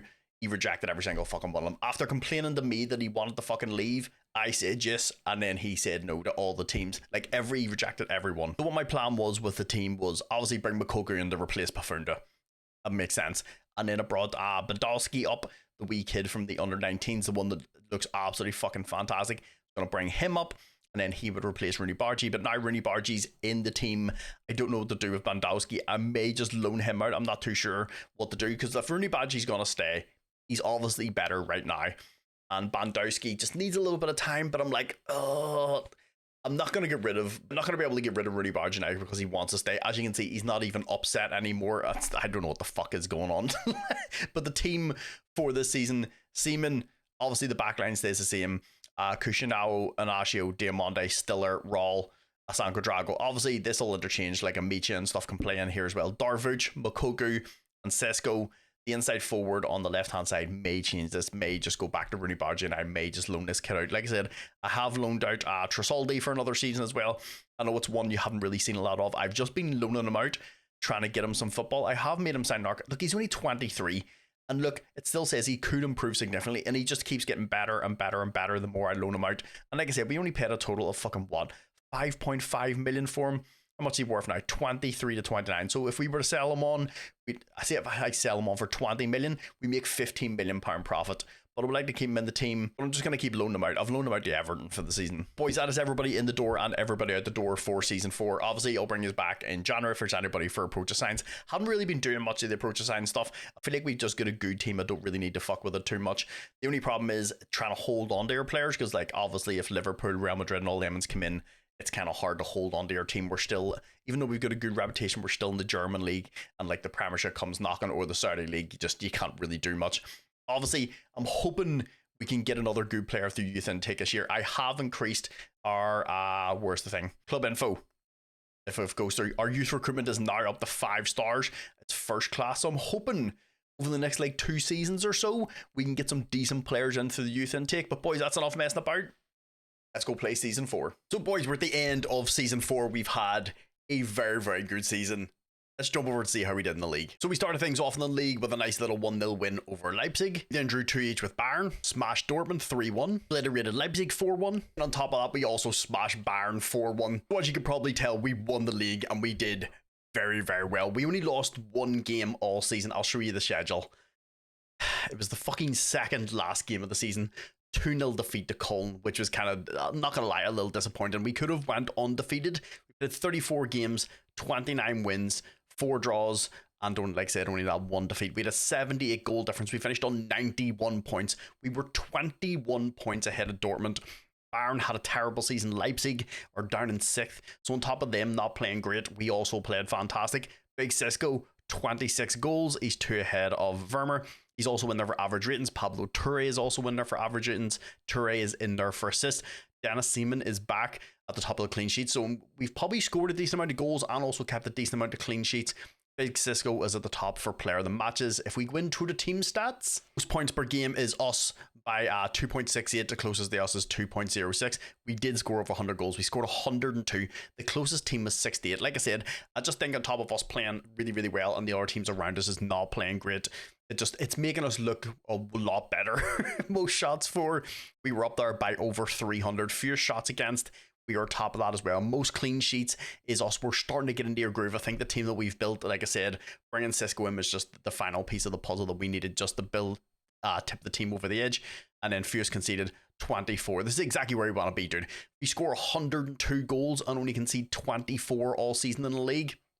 I'd say it's a pretty fucking good season, boys. So then that moves us over to the DFP Pokal in the first round. We had a very, very close game against HEBC. We beat them 13-0. Then in the second round, we come up against Leipzig, which actually was a very close game. We beat them 3-2. Then that moved us on to the third round against SV Wien Wiesbaden. Beat them 6-1. That moved us to the quarterfinals, where unfortunately that was where we went out on penalties. It was 3 each. Fucking FC Cologne again. So they put us out of the cup, and they were the only team to beat us all season in the fucking league. So unfortunately, like I said, this is out. We were 3 each and went to penalties. They beat us 7-8. We missed 1. They didn't. Unfortunately, that's our cup run over for the season. So then that moves us over to the Champions League phase, where we started off against Liverpool. We beat them 4-3 in a very close game. They also went and bought Jamal Musiala. So yeah, he's pretty decent. 127 million, to be honest. He's fucking worth it. We made a nice 3-0 win over Porto. We beat Valencia at the Mestalla 4-2. We then beat Fenerbahce 4-1. We then beat Inter 3-1. Had a nice little 1-0 win over our German rivals Dortmund. Then we absolutely obliterated Brann 9-2. Then in our final league phase match, we played Ajax and we beat them 4-2. So that in the league phase means we qualified top. Look, the Champions League, we just seem to be doing really well. We're just doing really well all over. I think our team, like I said, we just got the right combination of players in the right positions. Also, I honestly believe this tactic is absolutely fantastic. Like I said, go show GYR some love. Like I said, the save file, the tactic, the corner routine, and the updated database will all be in the pinned comments if you can go pick it up. Go show GYR some love. The man makes some fantastic tactics. I wasn't too sure how this one was going to go because it was very attacking, but when we got the right players in, we've been absolutely smashing it. So that takes us to the round of 16, where we faced off against Liverpool at Anfield and we beat them 2-0. Second leg at the Bay Arena, we drew them 1 each, so we went through 3-1 in aggregate to take us to the quarterfinals, where we faced off against a very good Man City team. They started off with scoring through young Ansai Fatay. 10 minutes later, they got another one through young Ansai Fatay to beat us 2-0 on the night. So then back at the Bay Arena, we had our work cut out for us. They actually started off the scoring in the 35th minute. Honestly, some terrible keeping from Seaman. We hit back from a mistake from then for young Darvuch to score. Big Sesko then made it 2-1 to us. But unfortunately, 10 minutes later, we just couldn't stop Ansai Fatay. He put Holland through, and they 2 each on the night to put us out 4-2. Unfortunately, this is where our Champions League run ends, and this would have been the perfect opportunity for us to do, because we were absolutely flying all season. Like, we nearly went undefeated in the league. Honestly, finishing top of the Champions League group was absolutely amazing as well. I'm not going to take any negatives. Look, we won the league. Fortunately, didn't do well in the cup. We made it to the quarterfinals of the Champions League. My goal was to make it to a final, which means we've only got one more season to try and get to a final. But I think our team, look, we're just playing really, really well. I can't be upset. The boys have done fantastic again. So then with regards to player performances, Big Seaman played 51 games, 46 conceded, but he had 22 clean sheets. Castellano played 43 games, 3 goals, 9 assists from centre back. Young Inacio played 49 games, 17 fucking goals this dude scored. I'm guessing the vast majority of them is probably from corners, because he's 6'2" and he's got 17 jumping reach, so he's probably scoring a lot from corners. But 17 is absolutely, that's probably the most my centre back scored in FM24. He also got himself 1 assist. Diamande played 45 games, 3 goals, 7 assists. So our centre backs are actually getting involved in the play, which is really good. Then Stiller played 44 games, 6 goals, 15 assists from DM, which is absolutely wild. There's a lot of talk of him going to Bayern, which normally be interesting to see. All them played 39 games. He had a few knocks, didn't get to play the whole season, but he had 17 goals and 8 assists in 39 games. Gassan played 45 games, 15 goals and 8 assists. Arvuch played 31 games. He did have a couple of knocks. He just kept getting injured, getting back for a couple of games, getting a wee injury, getting just a wee niggles here and there. 17 goals, 14 assists in 31 games. Young Mokoku in his first season played 50 games, 11 goals, 19 assists. So 29 goal involvements in his first season. Pretty solid. The young man I was interested to see how well he would do. I did actually end up locking him in, is Niels Simon Bandewaske. I don't know if that's a very German name or not. It doesn't sound very German. But he played 48 games in total, 8 goals and fucking 11 assists, so 19 goal involvements in his first season. Like I said, I know, look, it's not astronomical, but he's only 18 years old. Look, he's not Lamine Yamal, he's not coming out of the bag, absolutely. He does look very, very good after playing for 1 season, and like I said, he's only just going to get better from this. And of course, the big man up top, Sesko, he had a few injuries. As you can see, he's still a little tired right now. Played 4 games, 33 goals, 4 assists, and a 3.7. But the main thing is, the whole team pitched in with goals everywhere. Like, the fact that Inacio has 17 goals from centre back is wild. He's also set as a world-class striker now, by the way. John Rudy Badji still got a decent amount of football as well. He only started 4 games, but he had 43 off the bench, 10 goals and 8 assists. The good thing is he can play everywhere. So no matter where we play, if the wee kid on the left gets injured, he can play there. If Darvuch gets injured, he can play there. If Mokoku gets injured, he can play there. If Sesko gets injured, he can play there. And that's the main thing I think that's helped us do really well this season. We have a lot of players who can play in a lot of positions, can also play with both feet. Like, versatility does really, really help when you're playing a lot of games. Big Felix Nemanja, of course, is still upset at Spaghetti. Look, I don't know what to do. Raul is just playing so good. I don't know what to do. I can't not play him. But he started 7 games, 19 off the bench, 1 goal for us. I would love to keep him as a squad player, and he is set as a squad player. I know 7 starts isn't amazing, but like, what do you want me to do? I can't disrupt the team. And like I said, we did loan out a few players as well. Like I said, I loaned out Tresoldi for the season. He played 41 games, 9 goals, 1 assist. Would have liked to see him get a few more goals, but he is playing in the Premiership. I'm not gonna lie, he looks really, really fucking good. Viper does not want to stay anymore. Viper wants to go and get first team football. He's just going to run his contract out. So Tresoldi will probably be back this season, and him and Sesko will obviously, I would say they would fight for positions, but they won't. It's going to be Sesko, and then Tresoldi's probably going to be a backup to him. I don't know, or I may bring a young kid up from the under 19s and just sell Tresoldi on and let him get some first team football. I'm not too sure what I'm going to do with Tresoldi yet. And of course, I did loan out a young Thomas de Martins, the wee kid that we bought.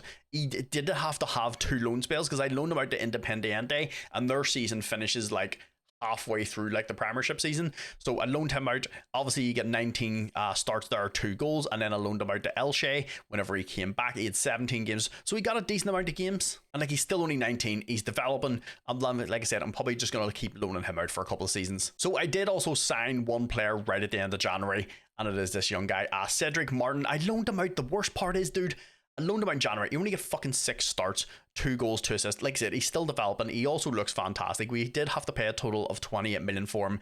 It was his release clause. I couldn't remember the name of it there. It was his release clause, so we couldn't do anything about it. Look, he's 18 years old. He's French. Can play with both feet. 16 dribbling, 16 finishing, 15 first touch, 14 passing, 15 technique, 14 off the ball, 18 flair, 15 determination, 15 composure. Physical stats are insane. He's got 15 acceleration with 17 pace, so he's an absolute fly machine, but he's also got good agility, he's got good balance, good natural fitness. His strength is 11 and he's only 18 years old, so he's one for the future. Like I said, once again, I'm probably just going to loan him out for a couple of seasons, get him a wee bit of football, but I think he's one of the ones that he's going to be very good for the club. I just need his mental stats to come up a little bit before I bring him into the first team. But all in all, there's honestly not too much about this team that I overly want to change. I think we're just, like I said, we're in a good spot where we have youth and a wee bit of experience. I say experience. Our oldest player. Who is our oldest player? It would have to be Koscielny. Yeah, he's 27 and Ashio's 26. Diamonde is 24. Stiller's 26, I think. 27. So our oldest outfield player is 27. There are experienced players. Look, you know what I do with my saves. I always like to bring in young players and just develop them and give them a wee bit of a chance. But look, it seems to work out.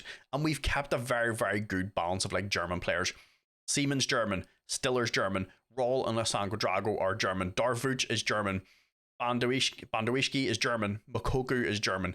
Obviously, the only people in the team that aren't German is Sesko, Inacio, and Diamonde. 3 players out of the starting 11 are not German. And like I said, that's what I always try and do with these saves. Look, sometimes when you go to another club in Germany, sometimes you have to buy some of the same. There's only so many good German players I can bring in unless I find good young wonder kids. There is a lot of good young wonder kids. I will show you. I have future signings of a couple of young players. The first one is this young guy, 5.8 million. As you can see up here, he's got a 5.8 million release clause. I did confirm the signing him. Look, his technique, attacking, and speed are phenomenal. He's 18-year-old. He's Danish. As you can see, 17 finishing, 14 first touch, penalty taken of 14, technique of 17, determination is good, composure of 17, physical stats are wild. He's very strong with one foot, strong with the other foot. Good mentality, super consistent. And for 5.8 million, I thought this was an absolute steal. Once again, one I'll probably bring in, put in the under 18s, try and get loaned out if we can, and just give him as much football. But he's another one, could develop. Just, he looks amazing already. This is another one that probably doesn't have as much sort of like overall development. Look, he's playing 2-star, has anywhere like 3-star.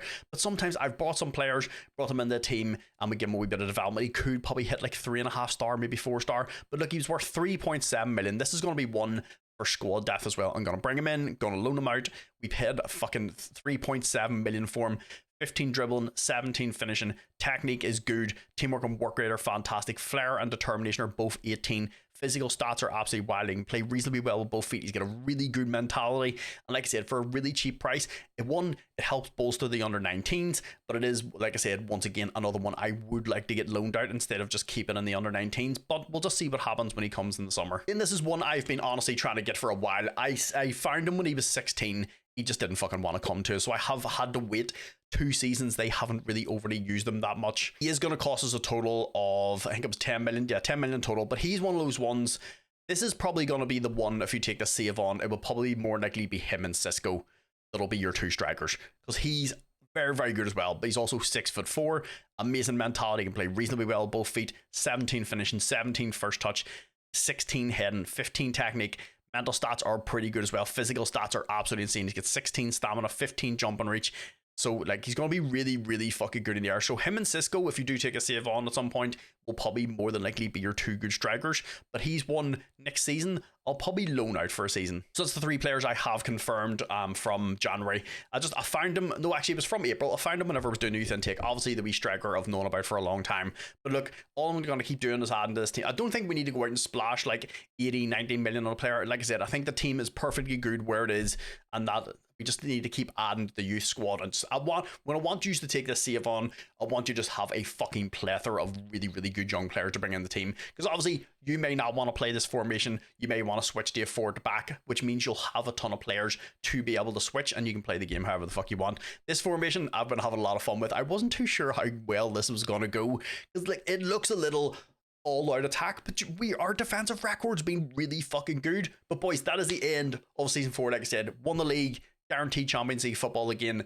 Didn't do so hot in the cup, but like we did well in the Champions League, made it the whole way to the quarterfinals game. We're consistently always nearly getting to the quarterfinals now, which is good. It's where I want us to be for the next season. Look, I want to get the Champions League final. I want to get there. Obviously, I would love to win it, but just like I want to get the final. But boys, don't win the season 5. Oh, on top of that, quickly before we go, we also have our transfer budget for the season. It's going to be 80 million. Obviously, I didn't spend a ton of the money that we got last year, and we sold a lot of people for like good cash. Obviously, Bafunda for really good money. But I honestly don't see us spending too much of this unless I find some really, really good hidden gems. Obviously, I can only bring in so many young players every season, otherwise I would just buy them all. So then, boys, like I said, going into season 5, there wasn't going to be a lot of change with regards to the team. The only person I got rid of was Robert Andrich. Look, he wanted a wee bit of first team football. He had only a year left in his contract, so I cashed in, sold him for 1.7 million. He's about to be 34. He gets a wee bit of first team football. We get a wee bit of money in the bank. So one of the other young players that I brought in is this young guy, Greg Rogan. The only thing we don't really have is a lot of like really young, like decent centre backs, which is weird because that's usually one of the first things. There's just not a lot of them around.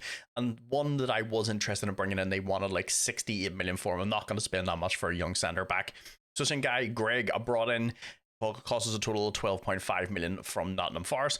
Look, 6 foot, can play reasonably well, both feet, got a good mentality. Obviously, this is going to add a wee bit of squad depth. At some point, we're going to need to replace some of the players that we lost. And like I said, he's got good tackling, mental stats are solid, physical stats are actually really, really good for a 19-year-old. And for 12.5 million, he adds a wee bit of squad depth. Then I did go and get a Luca Pereira. This is the wee German defensive midfielder that I was talking about. He's technically more of like a box-to-box.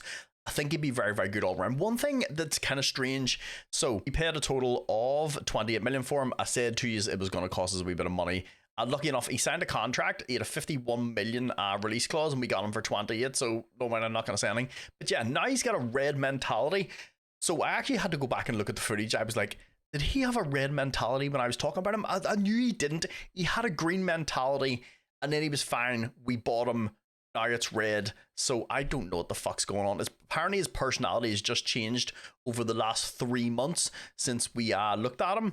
But hopefully we can get that back up into the green, because yeah, this kind of sucks a little bit because he's a very good player, and like I said, he's going to be the long-term replacement for Raul. Boys, like I said, as everybody in the door and everybody out the door, I wasn't, like I said, going to change overly much. Hopefully we can get that kid's mentality sorted out. I'm going to loan him out for a bit, try and get him a wee bit of first team football, see if it changes, because he's not going to get a lot of football currently at the squad right now. So, like I said, that's everybody in the door. I'll bring you back in January if there's anybody for approach of signs. Haven't really been using the approach of signs, not that much. There hasn't really been anyone I've been interested in signing.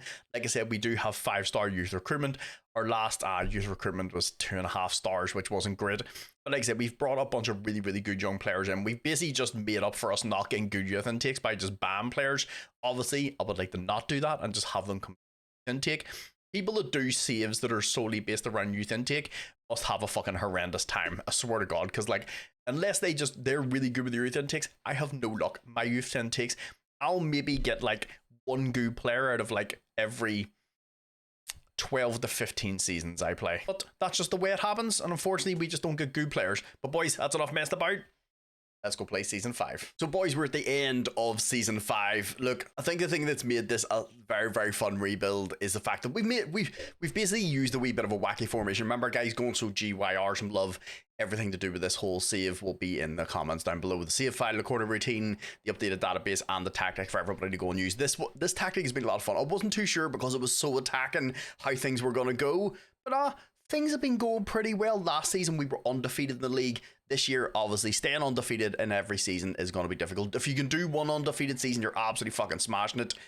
But let's jump over and see how we did in the league this year. So we started things off against HSV. We ended up smashing them 6-1. Unfortunately, had a 1-0 defeat to Borussia Dortmund. We bounced back against Bayern, beating them 2-1. And then near the end of the season, we got our revenge on Borussia Dortmund, beating them 1-0. We drew our 2 games against Leipzig, which meant after all those results, we retained the title, boys. I think, honestly, this has probably been my best rebuild with regards to, like, retaining the league.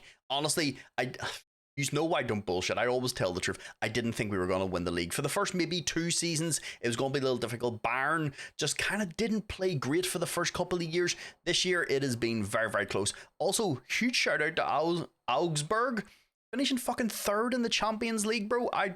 Look, I don't know how they got there or how they stayed there, but they did very, very well. But we played 34 games, 25 wins, 5 draws. We did have 4 defeats. Freiburg, Hoffenheim, Schalke. Probably the Freiburg, Hoffenheim, and Schalke games, we should be doing a lot better. At least a draw or a win. And the Dortmund game, of course, I mean, it's against Dortmund. It can go anyway. We had a 61 goal difference, 80 points. Bayern are right in behind us with 78 points. Like I said, Augsburg at 72. Apart from that, it was just us. Dortmund, they're down there in 58. Leipzig are down there in 56, so they kind of fell off a little bit. So with regards to strikers, as you can see, Big Benjamin Sesko was not on here. Yeah, about that. Yeah, he ended up fucking off the PSG in January because they matched his release clause. If you go up to, yeah, they paid 100 million. Like straight cash, and just activated his clause. I couldn't do anything. He wanted to go. This one's kind of disappointing because fucking Sesko in this database is absolutely fucking wild. Like, look how good he is. But no, I mean, he wanted to go and play for PSG. I completely understand. But was sad to lose him because I was actually really enjoying using him in the team. So obviously we had to replace him at some point. Though Darvuch is in there for goals. He is in 3rd. Very, very good season for him from attack and midfield. Sesko, Darvuch, and Inacio in there for the 3 for average ratings. Darvuch had 21 assists. Just in the league alone, we have nobody in yellow cards, with nobody in clean sheets, so we probably ended up conceding a few goals and then nobody in the player of the matches. But the fact that Darvuch is double ahead of anybody in the league for assists means he probably had himself a very, very good season. Most points per game, we're up there just ahead of Bayern. Most goals, 98.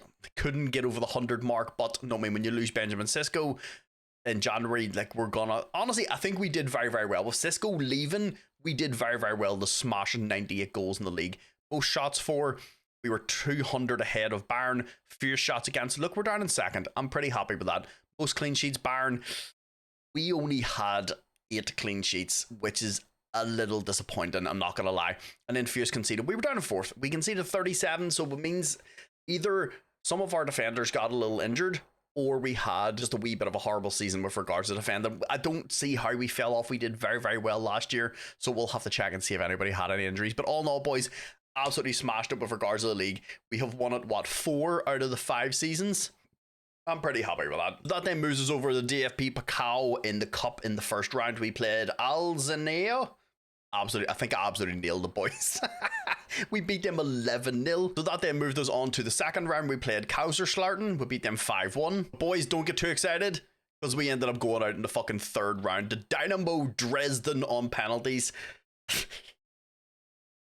Look, I know sometimes when you're playing a lot of competitions, you're playing the league, you're playing the Champions League, you're playing the cup, something has to give at some point. And obviously, you'd always want to try and win the league and the Champions League and stuff and be as competitive in those 2 competitions as possible. But like, we should be beating fucking Dynamo Dresden, boys, right? But then that moved us on to the Champions League phase, where we started off against Chelsea. We beat them 2-1. Then had a 4-3 victory over AS Roma. Sesko actually missed a penalty, so this could have been 5-3. Then we absolutely obliterated AEK 5-0. Then had a 3-each draw with Liverpool at Anfield. Then got beat 2-1 by Celtic. Then got beat 3-1 by Galatasaray at the Bay Arena. Look, not 2 good results back to back. Then in our final league phase match, we played Lugaretz. We beat them 2-1, which means we finished 8th. Look, once again, I say this every season. If we finish in the green in the top 8, is absolutely fantastic. As long as we qualify and we go through to the next round, is absolutely fantastic. Of course, staying in the top 8 means we skip the knockouts and we go straight to the round of 16. We faced off against Atletico Madrid. We beat them 3-1 in the first leg. We then beat them 2-0 at the Bay Arena to go through to the quarterfinals 5-1. We faced off against a very good Man City team. They beat us 2-1 at the Etihad. We then took them back to the Bay Arena and absolutely obliterated them 5-1. We were very, very good nearly all year at home. We've built a bit of a fortress, boys. But that means we go through to the semi-finals, 6-3 against Man City. The semi-finals, we got Arsenal, we drew them 2 each at the Emirates. And once again, at the Bay Arena, we were absolutely fantastic. We beat them 5-2. To go through to our Champions League final, boys, 7-4, where we faced off against Barcelona, our old rivals. Every time we've played them, they've kind of obliterated. They started off the scoring through Emega, but we also have a massive striker in Madrid, our young wonder kid. He got started off scoring for us. He then added a second from another corner. You gotta remember, he's 6'5". He wasn't done there. Just after halftime, he got himself a hat trick of headers. Then he got himself another header from another corner. So that's 4 headers, 4 goals. Boys, he did score 1 from the ground. A nice ball from Makoku. They get 5 for us to beat Barcelona 5-1. The boys, we end up winning the Champions League. We absolutely fucking obliterated Barcelona. Like, we were the way better team. If you even look at the stats, the main thing here is our young striker got himself 5 goals in a Champions League final. Obviously, with Cisco leaving, I had to put him up top. He is very, very good. Like I said, he's developed very, very well. Obviously, it was the right choice. Cisco leaving for 100 million and bringing him in, look, just seemed to work out pretty well for his boys. I'm actually really happy about this because I wasn't too sure. Obviously, I seen like the tactics or the pictures and stuff going through, and I knew we were in a Champions League final, and I wasn't too sure what way the result was going to go. But I think we smashed it, boys. So then moving ourselves over into some player performance. Before we get into that, look, this is one thing, like, you guys have always, loads of you guys have said this to me in comments, that you like my rebuilds because they're a little more realistic. And like, that's not a shot at anybody. There's just people that are way better at Football Manager than I am. I'm trying to do the best that I can, and I always try and make, like, I'll try and use like different tactics. Obviously, we all know like the 4-2-3-1 and the 4-3-3 just go on to fucking obliterate people. They're meta tactics. So I try to use something a little different sometimes. Obviously, sometimes myself, I do go and use the meta tactics. Depend on the team as well. But like, I think we do very, very well with regards to realism with how a team would do. And for me, winning the Champions League is amazing because I don't win it all the time. The same with like the cup. You've seen me win the cup. Sometimes the cups and builds, I've won a fucking Champions League sometimes before I've won an FA Cup or a Carabao Cup. So for me, winning trophies is a massive fun in this. Like, it really, really is. Because I don't always guarantee. I always do pretty well in the league. I think I'm really good at being consistent over the league. But like, sometimes the cups can evade me a little bit. But to win the Champions League, I'm trying to remember when was the last time in a rebuild we won the Champions League. I'm actually gonna have to go and look. The Man United rebuild probably like 4 videos ago was the last time I won the Champions League. I had to go and have a wee look there. But look, I don't always use big massive teams all the time. And like, when I do pick big teams, I usually do pretty well. The Champions League is a hard thing to win. You really need to do well. The last couple seasons that we've done well, like we've got the quarterfinals, we've got the semi-finals, we always got fucking obliterated in one of our first legs. Like, it's so hard to come back when you get beat 4-1 or 3-1 or 5-1 by a big team in the first leg. The second leg, it's so difficult. The only one that we lost once we get out of the group stages was losing 2-1 to Man City. A 2-1's easy to come back to, it really, really is. And then we took them back to the Bay Arena and just absolutely obliterated. But I'm very, very happy because that was my goal with this save. It was to get the Champions League final. Even if we didn't win it, I just wanted to fucking get there. I wanted to try and do a little bit better than what Xabi Alonso did. And fair play to Xabi Alonso. He turned Bayer Leverkusen into a fantastic team, won them their first title. I hope he goes and fucking smashes at Real Madrid. Eric Ten Hag is actually going to be the Leverkusen manager. I hope he does really, really well. Look, he had a bit of a hard time at United. It is what it is. But boys, let's get back into the save. With regards to player performances, Big Dennis Seaman, 53 games played, 63 conceded, and 12 clean sheets. So I'm thinking we had to have had defenders get injuries, right? Because we've been so good the last couple seasons defensively, so something has obviously went wrong. But then the big man, Kotsianau, honestly, his name throws me off. There's so many N's and O's and U's, it throws me off. He only played 39 games.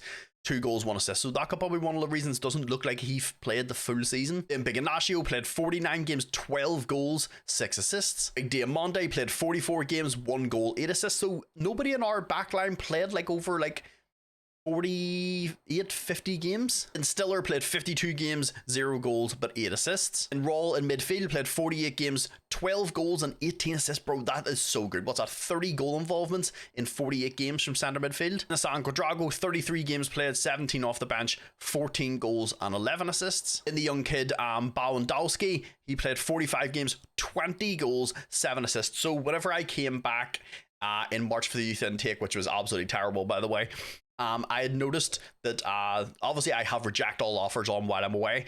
Yeah, we rejected an offer from Man City for him for 98 million. Honestly, I would have said no because he's German. He came from the youth academy, and I don't want to get rid of him. And he's also fucking fantastic. But 92 million's wild.